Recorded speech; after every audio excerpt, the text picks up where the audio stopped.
Je. Malas kok, bukan saya salah. Sedikit-sedikit saya disalahkan, sedikit-sedikit saya disalahkan. Dan saya tidak bikin apa-apa. Malas kok deh. Pak, mengalah itu bukan berarti kita kalah. Iya nak Dik. Tapi anak, bingung nggak? Bagaimana cara aku mau dekati Mama Cuk kalau lagi begitu ya? Sini ke sini, Ki. Nanti caranya minta maaf.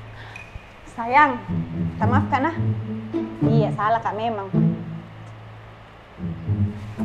Sayang, minta maaf kan ah? Kita tahu saya salah.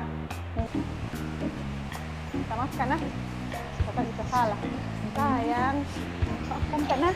Kita tahu bisa salah. Mama Cuk. Apa deh? Mengaku mungkin salah toh?